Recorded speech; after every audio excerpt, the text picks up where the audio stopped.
Good evening बच्चों, अपराजिता English classes में एक बार आप सभी का फिर से स्वागत है। देखिए बच्चों, आज मैं आप सभी को जो है ट्रांसलेशन के अंतर्गत एक यूज़ पढ़ाना चाहूँगा। देखिए, हमने आपको कई यूज़ पढ़ाए भी हैं, लेकिन उसमें से जो आज आपको पढ़ाया जाएगा यूज़, इसमें से वो बहुत इम्पॉर्टेंट यूज़ है बच्चों। और मैं आपका ज़्यादा टाइम ख़राब नहीं करना चाहूँगा। जो आज मैं यूज़ पढ़ाने वाला हूँ वो है यूज ऑफ बीइंग है। क्या है? Use of being. ठीक है। अब देखिए, यूज ऑफ बीइंग अगर आप पढ़ेंगे तो बीइंग का केवल अकेले यूज नहीं होता है। बीइंग का जो प्रयोग होता है बच्चों वो विथ वर्ब टू भी होता है। तो यहां हम लिख दे रहे हैं विथ वर्ब टू बी। ठीक है। अब देखिए, हिंदी अर्थ अगर हम लोग निकालें तो यूज मीन्स होता है प्रयोग, आप मीन्स होता है का, बीइंग मीन्स बीइंग। तो बीइंग का प्रयोग विथ मीन्स साथ में, और verb to be means verb to be के। तो देखिए, वर्ब टू बी के साथ में बीइंग का प्रयोग, वर्ब टू बी के साथ में बीइंग का प्रयोग। अब वर्ब टू बी क्या होता है बच्चों? देखिए, वर्ब टू बी क्या होता है? वर्ब टू बी होता है इज, एम, आर, वाज, वर। ठीक है। इसके अलावा और भी आता है वर्ब टू बी में। क्या आता है? देखिए, वर्ब टू बी में आता है शैल बी और विल बी। ये लोग वर्ब टू बी के अंतर्गत आते हैं, और इन्हीं के साथ में जो है आपको आज मैं सिखाने वाला हूं बीइंग का प्रयोग। ठीक है। तो देखिए, बीइंग का प्रयोग हम लोग ऐसे नहीं कर देंगे। बीइंग के प्रयोग के लिए कुछ शर्त होती है। पहली शर्त क्या है? देखिए पहली शर्त यही है कि सेंटेंस के लास्ट में बच्चों आपको दिखाई देगा हो रहा है। क्या दिखाई देगा? हो रहा है या हो रही है दिखाई देगा, या कभी कभी आपको हो रहे हैं ये दिखाई देगा। ठीक है। इसके अलावा देखिए और क्या दिखेगा? इसके अलावा आपको दिखेगा बन रहा है, बन रहा है, बन रही है। ठीक है बच्चों, बन रहे हैं ये भी दिखाई देने वाला है। कहाँ दिखाई देगा? मैं बार बार कह रहा हूँ, सेंटेंस के लास्ट में। अब देखिए, अगर पास्ट, ये तो मैंने प्रेजेंट वाला सेंस लिख दिया है। अगर यही लोग पास्ट में आएंगे तो क्या आएगा सेंटेंस के लास्ट में?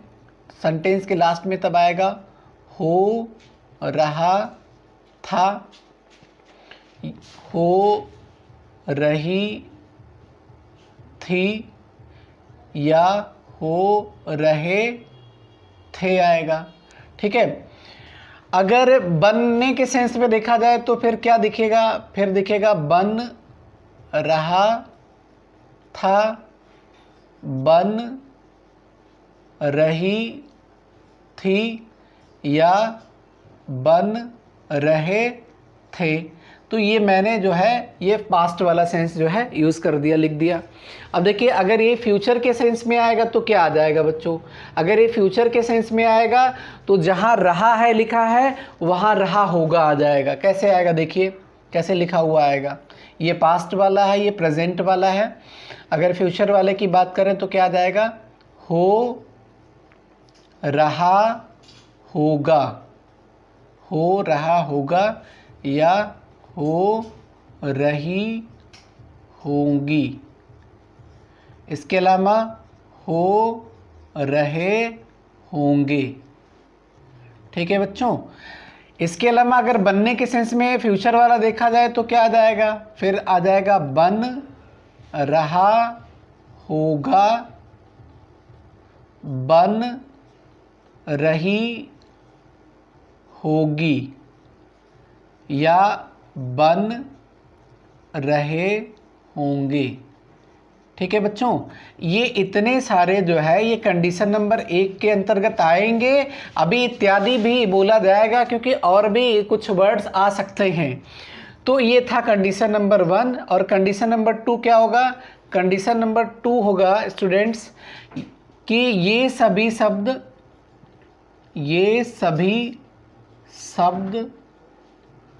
वाक्य में किसी नाउन या एडजेक्टिव से सटे हुए हों। ठीक है बच्चों, ये 2 ही कंडीशन है और दोनों इंपॉर्टेंट हैं। अगर ये दोनों किसी सेंटेंस में दिख जा रहे हैं, हिंदी वाले सेंटेंस में अगर आपको देखने को मिल जाए, तो वहां पर जो है बीइंग का प्रयोग आप is, am, are, was, were, shall be, will be के साथ में कर सकते हैं। देखिए कुछ एग्जाम्पल्स हम लोग लिख लेते हैं, फिर उस पर डिस्कस करेंगे। एग्जाम्पल क्या है देखिए, पहला एग्जाम्पल है मेरा भाई एक डॉक्टर बन रहा है। ठीक है, ये है। देखिए अब इस वाले सेंटेंस पे अगर हम लोग डिस्कस करें बच्चों, तो देखिए सेंटेंस के लास्ट में आपको दिखाई दे रहा है, क्या दिखाई दे रहा है? बन रहा है दिखाई दे रहा है। और ये है आपका कंडीशन नंबर 1 अप्लाई हो गया इस वाले सेंटेंस पे। ठीक है, और अगर हम इससे पहले देखें तो ये सटा किससे है? डॉक्टर से सटा है। और डॉक्टर क्या है बच्चों? डॉक्टर है नाउन। तो कहीं ना कहीं जो कंडीशन नंबर 2 था वो यहाँ भी अप्लाई हो गया है इस वाले सेंटेंस में। तो जब इसका आप प्रयोग करेंगे, मतलब कैसे प्रयोग करेंगे, अंग्रेजी अनुवाद जब आप करेंगे तो किसका प्रयोग करेंगे? बीइंग का प्रयोग करेंगे और विथ वर्ब टू बी करेंगे। कैसे ट्रांसलेशन किया जाएगा इसका, अंग्रेजी में अनुवाद कैसे किया जाएगा, थोड़ी देर आप वेट कर लीजिए। कुछ और एक एग्जाम्पल लिख ले रहे हैं, फिर आपको समझाने का प्रयास कर रहे हैं। ठीक है, देखिए इसका दूसरा एग्जाम्पल क्या है? देखिए अभी हम यहाँ पर ऐसे भी लिख सकते हैं। देखिए मैं आलसी हो रहा हूँ।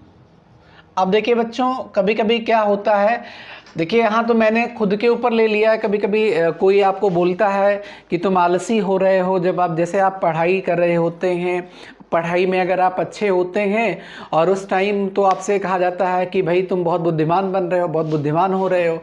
लेकिन अगर आपका ध्यान पढ़ाई से अगर हट जाए और वहाँ पढ़ाई पे फोकस आप ना करें, मतलब तो सामने वाला आपको ये भी बोल सकता है कि तुम आलसी हो रहे हो, या कुछ भी आपको बोल सकता है। तो मैंने यहाँ लिख दिया है, देखिए मैं आलसी हो रहा हूँ। तो सेंटेंस के लास्ट में अगर आप देखेंगे तो फिर से आपको क्या मिल रहा है? जो है हो रहा है, सॉरी हो रहा हूँ मिल रहा है। और ये कंडीशन नंबर 1 में मैंने लिखा था क्या? हो रहा है, हो रही है, हो रहे हैं। लेकिन मैंने हो रहा हूँ नहीं लिखा था, लेकिन मैंने बताया था कि इत्यादि शब्द अभी कुछ भी आ सकता है, मतलब इसी से रिलेटेड रहेगा। तो यहाँ कंडीशन नंबर 1 बच्चों अप्लाई हुआ है। कंडीशन नंबर 2 की बात करें तो आलसी यहाँ आया हुआ है, और आलसी जो है नाउन है नहीं, ये जो है एडजेक्टिव है। ठीक है, तो यहाँ एडजेक्टिव आ गया है। अब देखिए इसका अंग्रेजी में अनुवाद हम लोग कैसे करेंगे, इन दोनों सेंटेंसेस का अंग्रेजी में अनुवाद कैसे करेंगे? देखिए मैं वापस नियम पे आता हूँ। देखिए अगर सेंटेंस अफर्मेटिव है तो बच्चों आप क्या करेंगे? सबसे पहले सब्जेक्ट लिखेंगे, मतलब सब्जेक्ट की अंग्रेजी लिखेंगे। उसके बाद में आपको टू बी लिखना है। मैं यहाँ टू बी नहीं लिख रहा हूँ, मैं यहाँ इज, एम, आर का बना दे रहा हूँ। ठीक है, वाज, वर और शैल बी, विल बी आप स्वयं बनाएंगे। तो आप इज लिखेंगे या एम लिखेंगे या आर लिखेंगे। ठीक है, इन तीनों में से कोई एक लिखेंगे। अगर आप वाज वर वाला नियम बना रहे हैं तो इज, एम, आर को हटा करके यहाँ वाज वर कर दीजिएगा। और शैल बी, विल बी वाला अगर रूल आप बना रहे हैं तो यहाँ पर शैल ऑब्लिक बिल और प्लस बी कर दीजिएगा। शैल बी और विल बी को अलग अलग करिएगा। ठीक है, तो देखिए मैं यहाँ पर इज, एम, आर लिख दिया हूँ। उसके बाद क्या करेंगे बच्चों? देखिए अब देखिए सब्जेक्ट सबसे पहले लिखा जाएगा, सब्जेक्ट मतलब सब्जेक्ट की अंग्रेजी। उसके बाद इज, एम, आर में से कोई एक लिखा जाएगा। उसके बाद आपको क्या लिखना है? बीइंग ही लगाना है। ठीक है, और बीइंग के बाद आपको अगर नाउन आया है सेंटेंस में तो नाउन की अंग्रेजी लिखना है, और अगर नाउन नहीं आया है, एडजेक्टिव आया है, तो तो आपको एडजेक्टिव की अंग्रेजी लिखनी होगी। इसके बाद अगर कोई अदर वर्ड आ रहा है तो उसकी अंग्रेजी आप लिख देंगे। अब सेंटेंस अगर नेगेटिव रहेगा तो क्या करेंगे आप, सबसे पहले फिर से आप सब्जेक्ट की अंग्रेजी लिखेंगे, उसके बाद आप क्या करेंगे, इज या एम या आर, इन तीनों में से किसी एक को लिखेंगे, प्लस आप क्या करेंगे, नॉट लगाएंगे। उसके बाद आपको क्या करना है, बीइंग यूज कर देना है। उसके बाद आपको क्या करना है, नाउन आया है तो नाउन, एडजेक्टिव आया है तो एडजेक्टिव, जो भी आया है उनमें से किसी एक की अंग्रेजी आपको लिखना है। अगर सेंटेंस इंट्रोगेटिव होगा तो क्या करेंगे, इज एम आर को जो यहाँ आपने लिखा है इसको पहले खींच लेंगे तो क्या नियम बनेगा, इज ऑब्लिक एम हो जाएगा या आर हो जाएगा। ठीक है बच्चों, उसके बाद आप सब्जेक्ट की अंग्रेजी लिखेंगे, उसके बाद फिर क्या करेंगे, बीइंग लिख देंगे। बीइंग के बाद आपको क्या लिखना है, नाउन आया है तो नाउन, अगर नाउन नहीं आया है तो एडजेक्टिव मिलेगा आपको। इन दोनों में से कोई एक जरूर मिलेंगे, इनकी अंग्रेजी।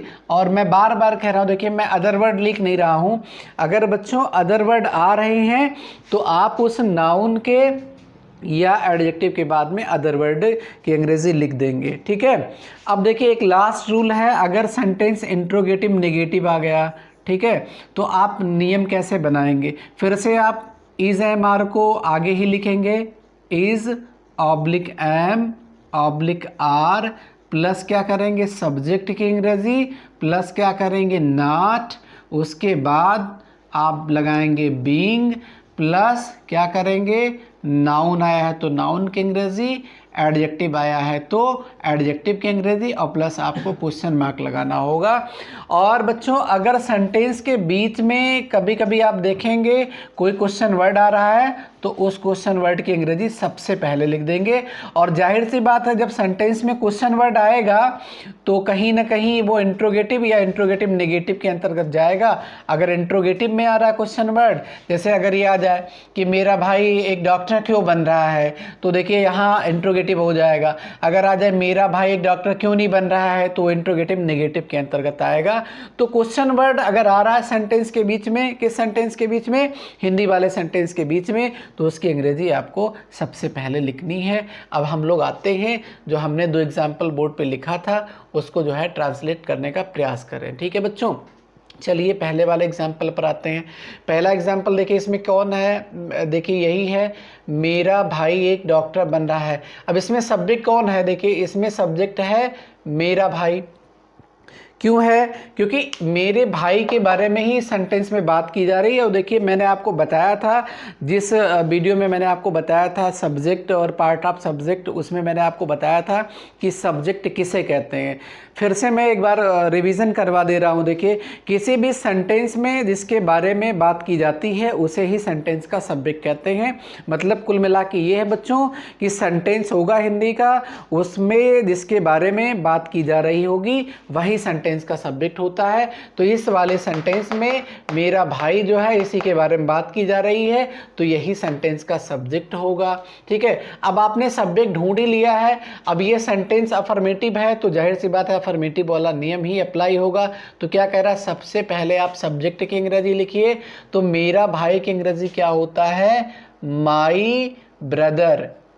ठीक है, माई मीन्स मेरा हो गया और ब्रदर मीन्स भाई हो गया। उसके बाद देखिए इज एम आर में से किसी एक को लिखना है। सब्जेक्ट अगर सिंगुलर रहेगा तो इज, अगर सब्जेक्ट आई है तो एम, और अगर सब्जेक्ट प्लूरल है तो आपको आर लगाना है। ठीक है, अब आपका सब्जेक्ट यहाँ क्या है, सिंगुलर है, तो जब सब्जेक्ट सिंगुलर होगा तो आपको इज लगाना, मैंने बता दिया। तो आप यहाँ पर क्या लिखेंगे, इज लिखेंगे। ठीक है, अगर सब्जेक्ट आई होगा बच्चों तो आपको एम लगाना है, और अगर सब्जेक्ट प्लूरल होगा तो आपको आर लगाना है। प्लूरल का मतलब बहुवचन। ठीक है, अब देखिए आपने सब्जेक्ट लिख दिया माय ब्रदर, उसके बाद क्या किया, इज लिख दिया, उसके बाद क्या कह रहा है, बीइंग, तो आप यहाँ क्या करेंगे, बीइंग लिख देंगे, यहाँ पर बीइंग हो गया। उसके बाद क्या कह रहा है, जो नाउन आया है उस नाउन की अंग्रेजी लिखो, या जो एडजेक्टिव आया है उस एडजेक्टिव की अंग्रेजी लिखो। तो यहाँ पे क्या आया है बच्चों, यहाँ पर आया है नाउन, और वो नाउन क्या है, एक डॉक्टर है, तो आप लिखेंगे अ डॉक्टर। ठीक है बच्चों। तो यहाँ इसका अंग्रेजी अनुवाद हो गया my brother is being a doctor, मतलब मेरा भाई एक डॉक्टर बन रहा है। इसको जो मैं आपको यूज़ पढ़ा रहा हूँ, use of being verb to be with verb to be, इसको थोड़ा सा आप ध्यान से पढ़िएगा। अगर आप ध्यान से नहीं पढ़ेंगे तो कहीं ना कहीं इसको जो है बच्चों आप जो है प्रेजेंट कंटीन्यूअस टेंस घोषित कर देंगे। और वास्तव में मैं आपको एक बार फिर से बता दे रहा हूँ, ये कहीं ना कहीं प्रेजेंट कंटीन्यूअस टेंस ही है, बशर्ते इसमें हो क्या रहा है कि बीइंग का प्रयोग किया जा रहा है। अब देखिए यहाँ मेन वर्ब क्या होता है, देखिए मैं थोड़ा सा वापस आपको समझाना चाहूँगा क्या होता है। जैसे आपने देखा होगा वर्ब, जैसे यहाँ वर्ब लगाया गया है बी। देखिए बी मीन्स क्या होता है, बी मीन्स होता है होना या बनना, होना या बनना होता है, ठीक है।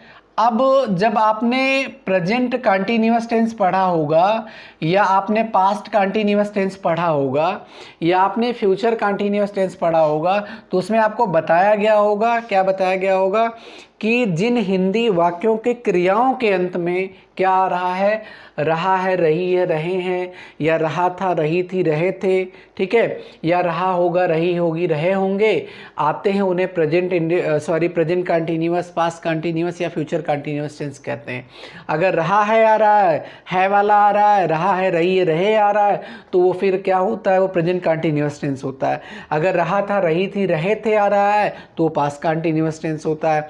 अगर वही रहा होगा, रही होगी, रहे होंगे, या कभी कभी रहेगा, रहेगी, रहेगे आता है, तो फिर वो फ्यूचर कंटीन्यूअस टेंस होता है। तो कहीं ना कहीं वही चीज़ ये है, बशर्ते क्या हुआ, अब की बार ये जो आपका होना या बनना था इसमें से ही ना हट गया है। देखिए ना हट गया है, और ना हट करके उसके स्थान पे जो टेंस का पहचान वाला शब्द आकर के कंबाइन हो गया, जुड़ गया। जैसे यहाँ देखिए, मैं यहाँ डिस्कस कर लूँ आपसे। देखिए यहाँ देखिए बन लिखा हुआ, यहाँ भी बन है।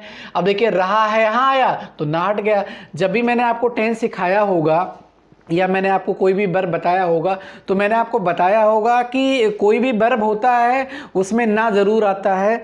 और जैसे मैंने एग्जाम्पल के लिए खाना, पीना, रोना, जगना, हंसना ये सब बताया होगा, तो आपने कभी सेंटेंस में रोना थोड़ी देखा होगा, रोता है, रोती है, रोते हैं देखा होगा, या फिर आपने क्या देखा होगा कि रो रहा है, रो रही है, ऐसा ही देखा होगा आपने। तो वही काम यहाँ हो रहा है, ना हट जा रहा है। वहाँ पर भी ना हटा था और टेंस का पहचान जुड़ा था, यहाँ पर भी ना हटा और टेंस का पहचान जुड़ गया है। तो कहीं ना कहीं आप इसको टेंस के हिसाब से भी पढ़ सकते हैं, लेकिन बच्चों आपको मैं यहाँ थोड़ा सा अलग करके बता रहा हूँ। Use of being with verb to be, मतलब वर्ब टू बी के साथ में बीइंग का प्रयोग। तो आप जैसे भी समझ सकते हैं वैसे समझने का प्रयास करिएगा। मैंने आपको दोनों ऑप्शन दे दिया है, दोनों तरीके से मैंने समझा दिया है। अब दूसरे वाले एग्जाम्पल पर आते हैं, उसको ट्रांसलेट करने का प्रयास करते हैं। देखिए इसमें सब्जेक्ट कौन है, इसमें सब्जेक्ट है मैं, ठीक है।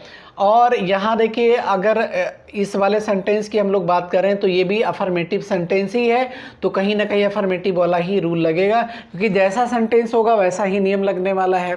तो ये अफर्मेटिव है तो अफर्मेटिव वाला ही रूल आप अप्लाई करेंगे। तो मैं के अंग्रेजी क्या होता है, आई होता है। आई के साथ आपको क्या लिखना है, एम लगाना है, ठीक है, एम हो गया। और अब क्या करना है, आपको बीइंग लिखना है, तो क्या करेंगे आप बीइंग लिखेंगे, तो ये हो जाएगा बीइंग। और उसके बाद आलसी की अंग्रेजी लिखना है, तो आलसी की अंग्रेजी लेजी होता है। तो ट्रांसलेट इसका अंग्रेजी बन के आया है, क्या बन के आया है, आई एम बीइंग लेजी, मैं आलसी हो रहा हूँ, ठीक है बच्चों। अब थोड़ा सा आप कुछ एग्जाम्पल सोच लीजिएगा स्वयं अपनी मर्जी से, और जो है उसको ट्रांसलेट करने का प्रयास करिएगा। इतना ही था use of being use of being with verb to be, इतना ही था। और आप थोड़ा सा ट्राई करेंगे, प्रयास करेंगे।